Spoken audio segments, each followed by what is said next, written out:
Good evening, everyone, and welcome to tonight's Parent University, Exploring World Languages in RISD. We are so excited to have you with us this evening, or if you'll be watching the video later, because we have a dynamic presentation that is really created to inform you and help you as we start to embark on the new enrollment season. Can you believe it? We're already to that season where you're going to begin to hear from counselors, or your students will begin to hear from counselors about enrolling for next school year. It seems unreal that we're at that point, but it's about to start. But this particular parent university is going to give you a load of information to help you understand how to navigate some conversations with your students in regards to taking a world language, which we are so excited that in RISD, we are able to offer a variety of world languages for your children to explore. And so I would just like to quickly introduce myself and my team. I'm Angie Lee. I'm the Executive Director of Equity, Diversity, and Inclusion for the district. And on the call with me, we have Maria Etherton, who is our Family Engagement Coordinator, Jonah Ballesteros, who is our Program Specialist, and not here tonight, but an intricate part of our team is Alejandra Phillips, our Family Engagement Liaison. And so tonight we are so glad to host members of our multilingual education team, specifically those who deal with world languages. I'd like to introduce you to Dr. Kristen Leeper. She is the Assistant Superintendent for the multilingual education team. Ms. Clarice Rangel, the Executive Director of Multilingual Education, and then Rowena Albiak, who is the Director of LOTE and Language Support. And so from here on, they are the experts who are in the virtual space with us this evening and who will lead us through this learning. And so, Clarice, I will let you take it away. All right. Thank you so much, Angie, for that great welcome. My name is Clarice Angel, and I'm the Executive Director for Multilingual Education. And I will be sharing with you information for you as you make a decision about exploring world languages, particularly in RISD.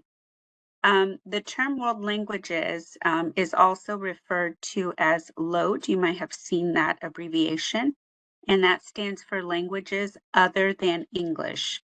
But they're both intertwined and used, interchangeably as well.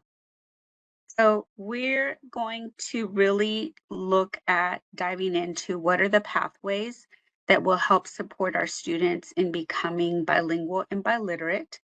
There's lots of different options, and we want to make sure that you are informed with what's available.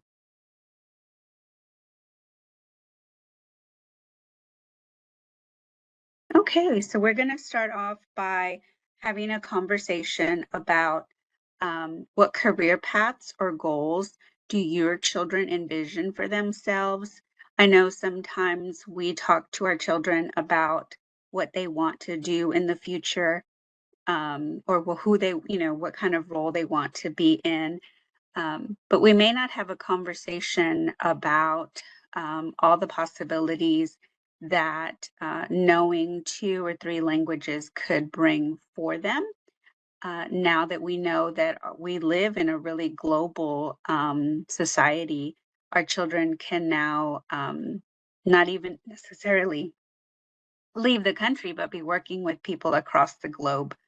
So the abilities that languages have for them definitely open doors for them. So, thinking about your children, we all know that we want the best for them. So if you haven't had that conversation with them, that's kind of what our goal here is, to really kind of stir the thinking pot and get folks thinking about their interest, thinking about what their strengths are, what they enjoy to do, because as they select a career, we want them to select something that not only gives and fulfills them, but also has a strong purpose and meaning for them as well.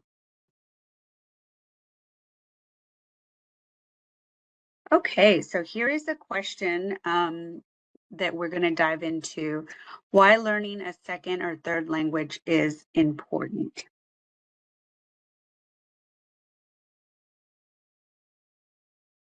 First of all, being bilingual is not just a skill. Um, it is also a transformative asset when we think about what it opens up for our students. Studies show that bilingual individuals have as much as a 35% great job perspective, with their ability to really bridge cultural divides, as well as facilitate communication in multicultural environments. And then knowing that as businesses become more globalized, we do a lot of that online shopping now, the demand for bilingual talent continues to increase. So there's lots of really positive reasons why knowing 2 or 3 languages is very important. And, many of you who already have 2 or 3 languages definitely understand the importance of that as well. Here's some other benefits that this brings. One, of course, is that it does definitely strengthen our brains. So it sharpens your decision-making skills for our students. It definitely helps develop memory, problem-solving skills, and concentration. Bilingual people are known to be able to juggle 2 or 3 things at once. It builds communication and connection because they understand different cultural norms, as well as how you might say something differently in one language versus the other. It builds confidence because our students can definitely feel comfortable speaking to different types of people from different backgrounds. And here's a quote: studying a language allows you to take risks and to step into something new and slightly uncomfortable, offering a fantastic chance to grow and to mature.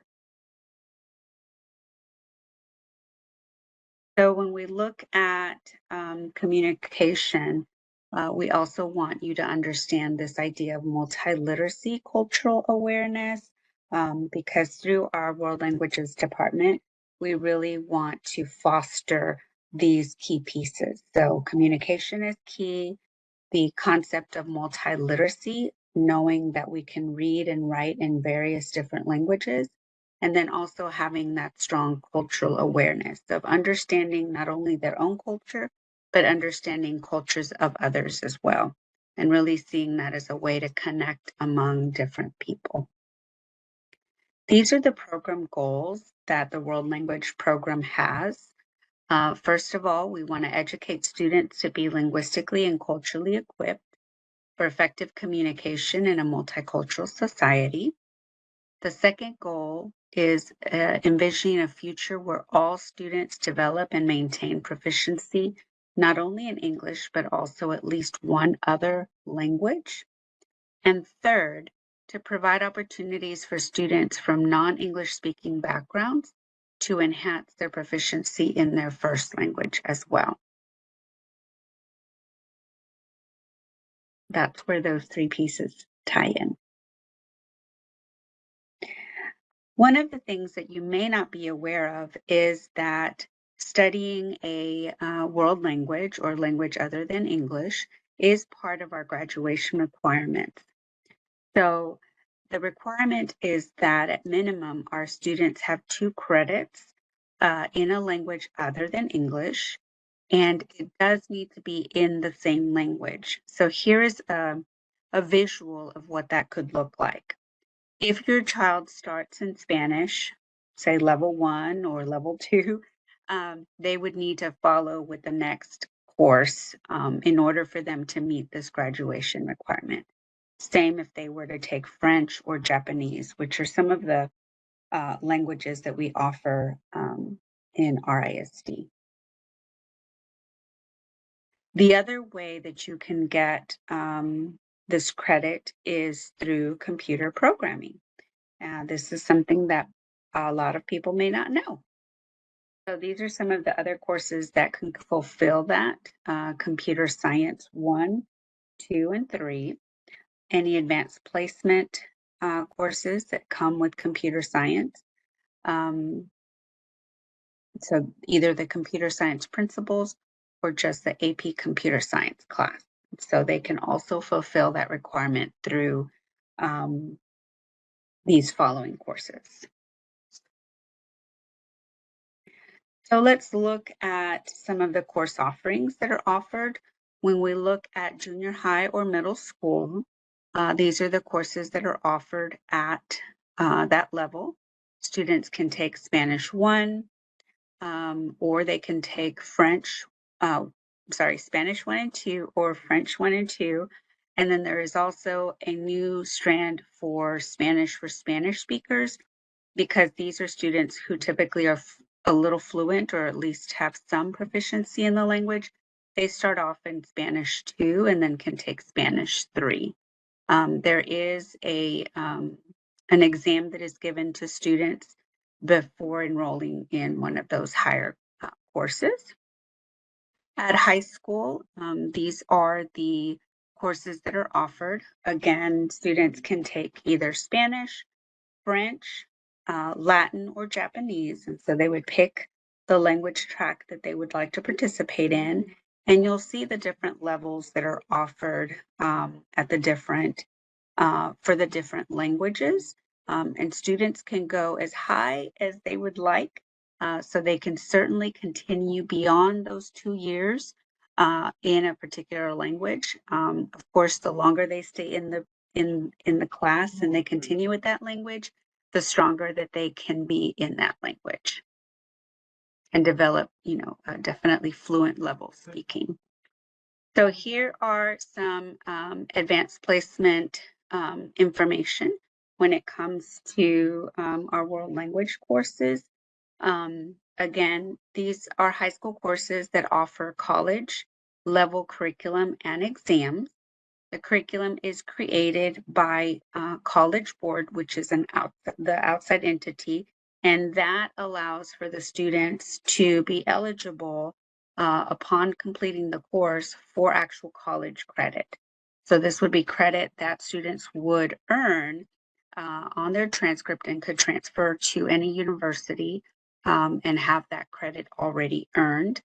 It is definitely designated to challenge students academically as well as to prepare them for college. Additional benefit for enrolling in these courses is that, one, it prepares students for college level work. So really beefs up the rigor, the expectations for students, gets them ready for that. It allows them, again, to be able to take those exams. And if they pass those exams at a 3 or above, they can earn college credit. And that definitely helps save money because those are not classes that your students would have to pay for once they go to college. It also improves scholarship opportunities because they can put this on their application. And it definitely shows anyone giving a scholarship that the students are definitely on that track, that they're hardworking and that they're dedicated. And so, more scholarships may be available to them as well by participating. Other courses that can be substituted, there is world history that is available. Any language other than English course, or any computer programming courses. So their campus counselor would be the best person or their administrator to decide what's the best fit for them. So if you are unsure, definitely seek the advice and guidance from the campus counselor to get understanding of what's the best thing for them to do if they need to substitute a class. Additionally, if your child receives 504 special education services for any of these, particular classes, then again, also definitely would recommend that you seek the guidance not only of the counselor, but during the ARD or admission review and dismissal committee meetings that are held annually, this is definitely part of the discussion to decide what's the best fit as far as the recommendation for students who also are receiving 504 special education services. All right. Now, we don't have a live audience, but if you are watching the recording, you certainly may want to, pause and think about this question for yourself. Um, is there, anything that you have questions about at this time, or that you're wanting to know more? Because you definitely could take note of that and reach out to us if you would like to know more information. And hopefully the next part of the presentation will help answer. But just in case, you may want to take a moment to write it down so you don't forget. Clarice, we actually do have one parent in attendance. Wonderful. She has popped in and joined us, and so we do want to stop and see if you have any questions at this point, Mrs. Keener.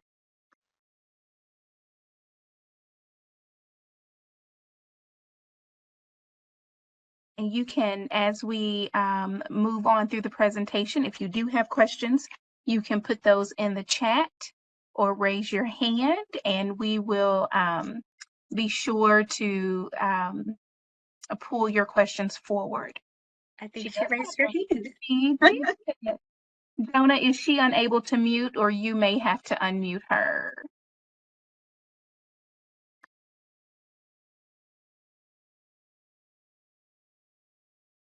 It wasn't letting me unmute. Thank you. So why is it that you can take level 1 and 2 in Spanish or French in junior high, but you have to take 3 levels of computer programming? I would say it's probably because of the curriculum in that particular class. I may have to find out if there's more additional information beyond that. But typically it's looking at what's covered in the curriculum within those courses. Although the computer programming is allowed under the substitute, I'd have to dig more into that. So I can certainly get your information and get back to you with more of the details regarding why that's a 3-year plan versus the others are 2. Okay, it was more curiosity. My grandson's gonna hopefully take Spanish next year, so Okay. it's not a huge deal. I was just curious why there would be 3 versus 2. Yeah, I would say it's probably just based on what's covered within that curriculum. Okay. Because each of them come from, the state regulates what's taught in each of the classes. So I would imagine that's probably why.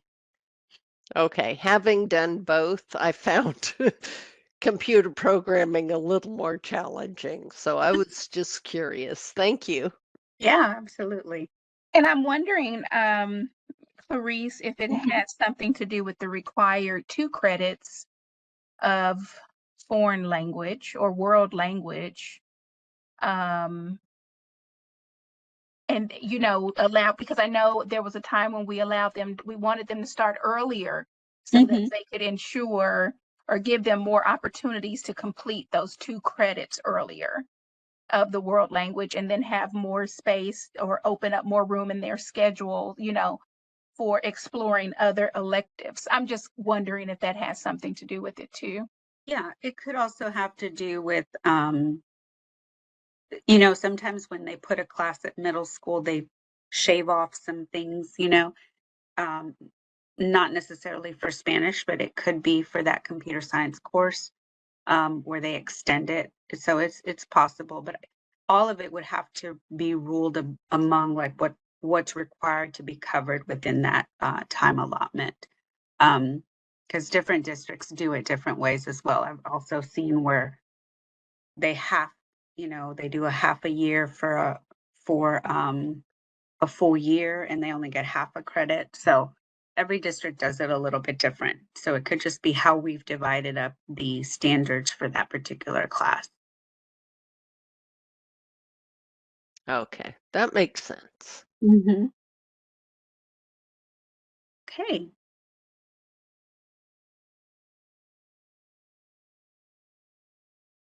All right. And feel free to raise your hand as we go through moving Okay. through the rest of it as well.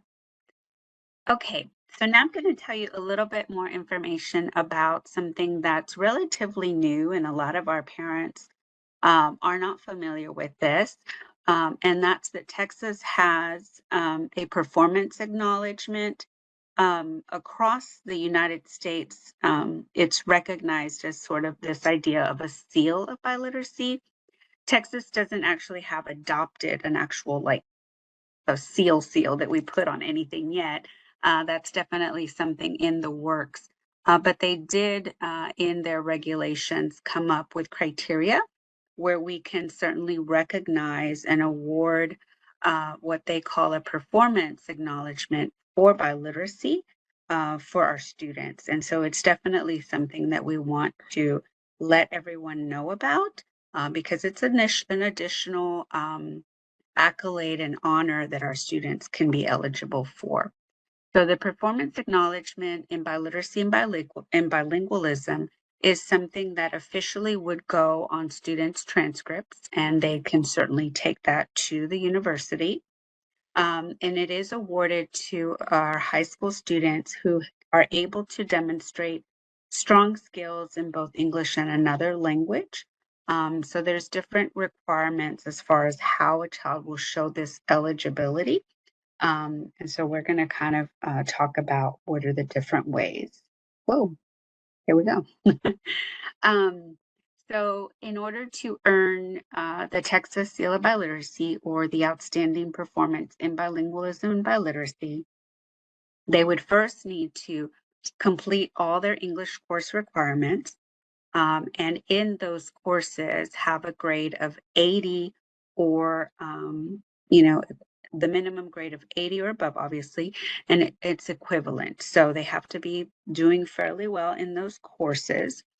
And then on top of that, they would have to do something from the other side. So they could have a minimum of 3 load credits in the same language. So if they did the French 1, 2, 3, or Spanish 1, 2, 3, or Japanese 1, 2, 3.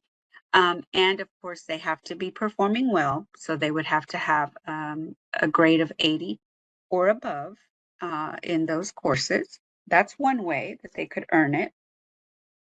Another way would be that they would have proficiency in their low TEKS level 4, again with a GPA of 80 or definitely or above. The other way they could get it is proficiency in LOTE through one of the following. So they could get up to those AP classes and score a 3 on that AP exam. Or if they take the IB exam, they could score a 4 or higher on that. They could also have a proficiency level of at least intermediate high or equivalent in a national assessment on language proficiency.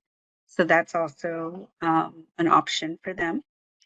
If the student happens to also be identified as an emergent bilingual student, they do have to meet exit criteria from the ESL program by having at least that advanced high on the TELPAS system.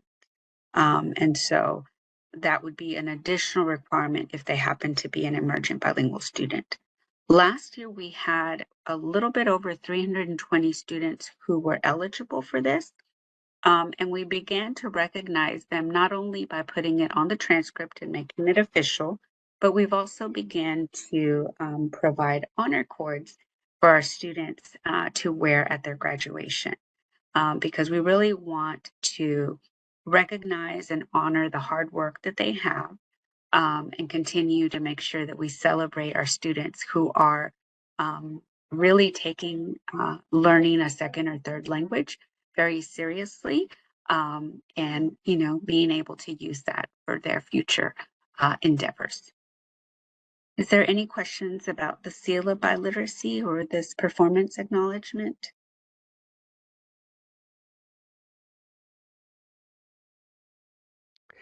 No, but I think it's fantastic. Thank you. Okay. All right. So next part is looking at the classroom. So let's dig into what happens in a world language class. So in a world language class, the idea is that we're developing those communication pieces for our students. And so in order to really get there, we look at students going through different levels as they begin to develop those communication skills. So when they're in a level 1 class, they really focus on that communication of very familiar topics. They develop that vocabulary, phrases, expressions are practiced in the classroom in order to really develop that first, um, understanding of the language and that familiarity with things that they already know. So that's definitely something. So, for example, if your child is in Spanish, at the end of the first year, he or she is expected to communicate um, using things that they've learned in class. So, for example, they would be able to say things like, I like to go to the library and the gym, and they would be able to do that in Spanish or French or whatever language they're taking. When they're in level 2, students will be able to communicate about familiar topics, but now we go a little deeper. We want them to be able to read and determine the main ideas in short text. They should also be able to use both the present and the past tense. So an example that you see on the screen there is, and I need to move this a little bit so that I can see. My friend George likes to go to the library to get books because he likes to read. He went to the library yesterday to get a new book. So they would be able to say that in their second language, in either whichever foreign language they're taking. When we look at level 3, students should now be able to use the language to really create. They are able to ask and answer questions. They are able to use a variety of tenses. They are able to create presentations and really start to write paragraphs. So the fluency is starting to get there. There's a lot more in that development of their multiliteracy skills. So an example here is in the US, libraries are everywhere, but in rural communities they are farther away. By contrast, in Ecuador, the libraries are rarely found in rural areas because the communities are usually poor. So they're able to really make a statement and back it up because they're able to really communicate at a much higher level. When we look at level 4, typically we're now in an AP class. Students are now able to write on academic and professional topics. They can write essays, multi paragraphs, communicate using the target language in various forms and using different tenses and things like that. So now we've gotten to really the highest level that students would be at, and so they, their communication skills are just much more deeper. An example here is libraries are an important resource for any community. They provide access to resources people do not have in their homes, including technology and educational programs. We should safeguard libraries in our communities because they are a lifeline for many people.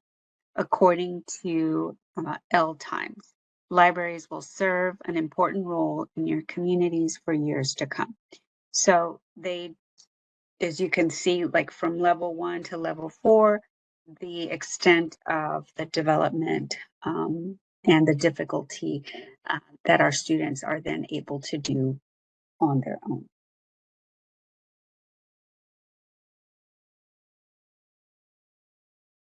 Okay, I think you raised your hand again.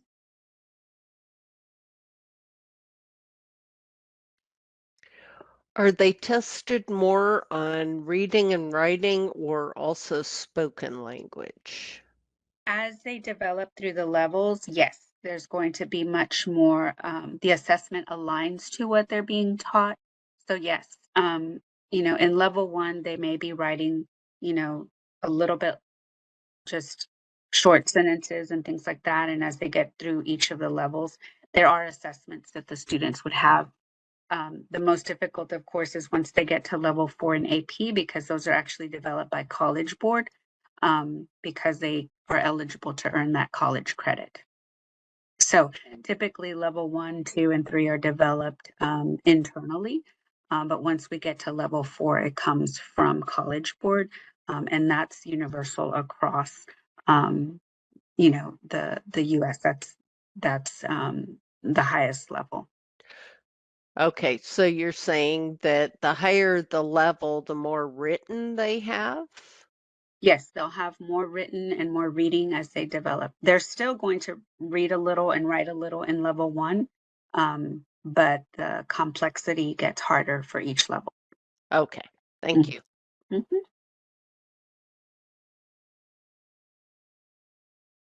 Okay, so communication is the overarching goal of our world language instruction. So you'll see the different types here, and these come from the state standards of what is expected for our languages other than English courses. You'll see an interpersonal, so the idea that our students are communicating with others, both written and verbal, because we'll still ask them to write something and we'll ask them to speak no matter which level they're in. um, you know, Things that they might say in conversation, messaging, personal letters, that sort of thing would happen within those particular standards. Interpretive, we're really looking at students engaging in understanding and interpreting meanings of text within the cultural context of the language. So this examples of this include listening and reading comprehension of materials in the target language. So they'll have some things that are in print where they're reading one another, in classroom. They'll have opportunity to hear real models using that language, and then access to audio visual materials within the classroom as well. So that also will help them in not only interpreting the language, but also being able to use it um, correctly within the norms of that particular language. And then finally, the last one is the presentation mode. Here, students use the language to really present their concepts, ideas, and information to an audience. So they have opportunities to really create. They can also post digital content, write reports, compositions, and even, writing articles for language magazines and things like that. The idea is that they're creating something that an audience would be reading, because it really gives them that validity of, I'm doing something to share with, my peers or with others. Okay, so now we'll go to this section on parents. What can you do to help? We all want to be able to encourage our students and provide that support to them. We definitely, you know, ask you to encourage them to go beyond those minimum 2 years, but to really think about 3 years and above, if that's an option for you and your family. Definitely considering that. Within those 3 to 4 years, your students will definitely be able to really deepen the language and use that, in future work settings.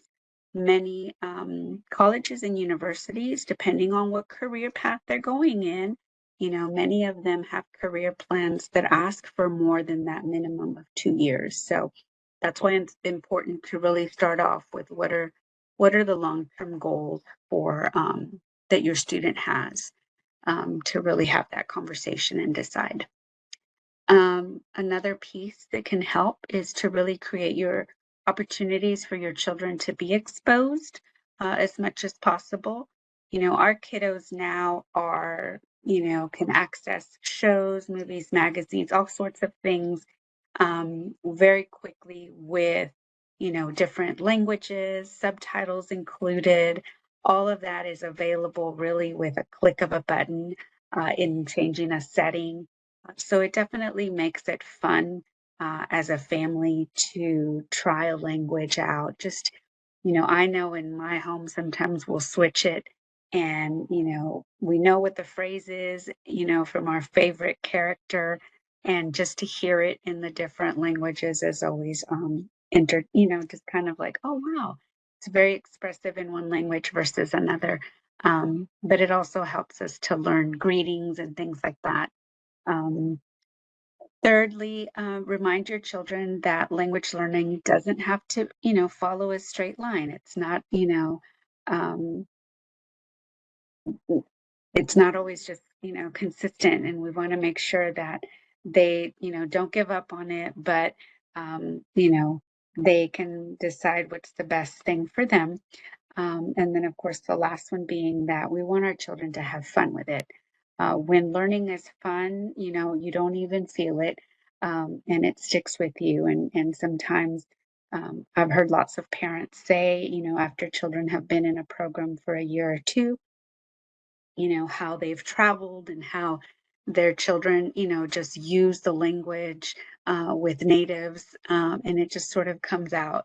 Because, as parents, sometimes they'll ask, well, what did you learn in school? Or how do you say this? And kids don't want to answer. But when they are in the situation where they're, asking for directions or ordering off the menu, it just, comes out.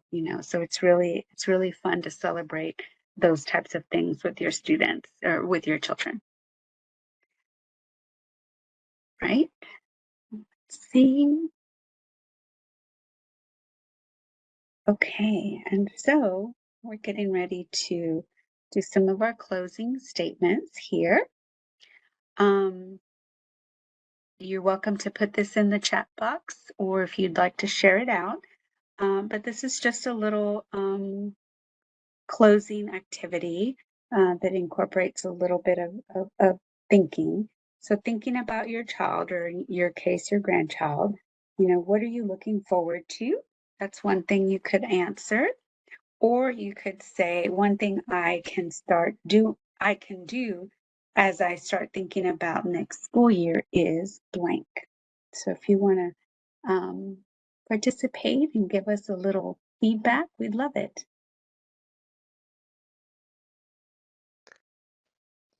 Okay, so my grandson, when he was younger, attended a school where there was a lot of Spanish being spoken when he was from pretty much from birth until 3.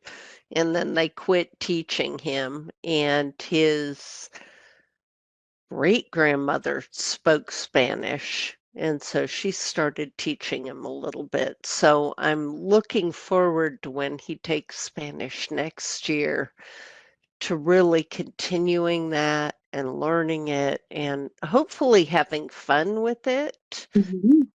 Um, and I'm looking for ways to encourage that, not being a native speaker myself. I took a semester and a half, so I'm like a real beginner. But I really want to, encourage him to have fun with it and learn it. Absolutely. Yeah, and a lot of times when, you as a grandmother, anyone in the family, um, really opens that and just has, let's try something out, or let's learn together, or let me, learn a word and you tell me if I've got it. Those little things, those little moments also are very encouraging, because you said you haven't quite developed it, but it's never too late. That's the thing about languages. It's never too late to add it to our repertoire and just kind of say, okay, because um, I know I took sign language when I was younger, and I still try to like keep up with it. Um, and any opportunities I have to be able to practice with others, I see it as something fun as well, and being able to communicate. Music is a great way too. So listening to music in that language definitely makes it fun because you enjoy it, you know. So anytime you can incorporate it with things that you enjoy, that definitely helps, you know, bring it out. Because you know, um, we are born with brains that can speak a multitude of language. Like it's there's no limit. I think the only limit is we just don't have access to it all the time. You know, if we lived in Europe where it was down, you know, not too far away from us, you know, there's people there who speak 5 different languages because they border so many different countries. So it's a Right. little harder for us because we're kind of isolated from others. Yeah. You know, but that doesn't mean that you know we have to stop. So I celebrate you in wanting to encourage your grandchild, because I think just knowing that grandma wants me to develop it, I'm sure is going to definitely be an encouraging piece for your grandchild as well. So Yeah, we've tried watching the TV shows, um, but he says reading the subtitles gives him a headache. you know what? Although I watch them all day long, so Right.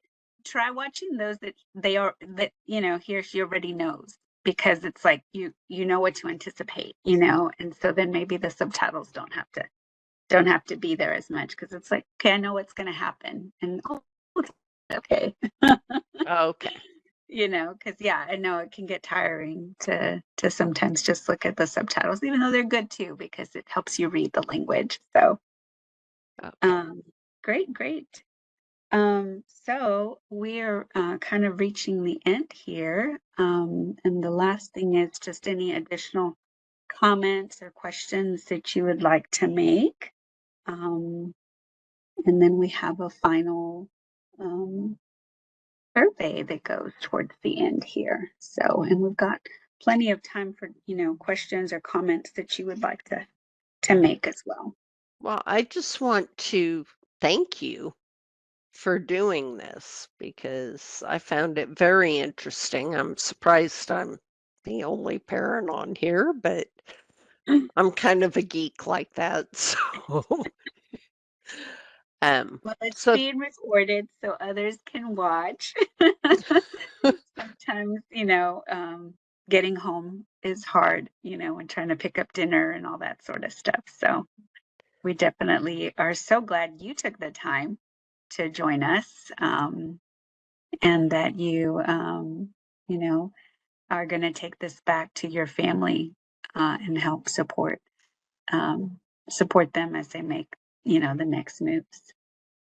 absolutely. Thank you. You're very welcome. So I think Jonah put the links Yes. in the chat. Okay, so I can stop sharing maybe, and we You can. did, and I already filled it out. So, Oh, You're you are just amazing. on top Awesome. of it. You are on top of it. And I just want to let you know that we do host a parent university once a month. It's typically the fourth Monday of the month, unless it's, you know, a holiday coming up, and then we move it to the third Monday of each month. So, for example, December's Parent University will also be on the third Monday of the month, and we will have Dr. Darwin Spiller here with us, who is going to talk about threat assessments and what that means. When what does it mean when a parent hears, you know, that they're or here's the phrase threat assessment. What are we doing? What is that about? What are the parents' responsibility in those threat assessments, et cetera? And so that will be in December. And so we hope that you can join us. We always advertise in the RISD community news. I'm assuming that's how you saw this advertisement for this month. Um, yes, but we do always advertise in the RISD community news, and so you'll see the link there to register. wonderful. I'll do that then. Okay. Well, thank you so much for participating.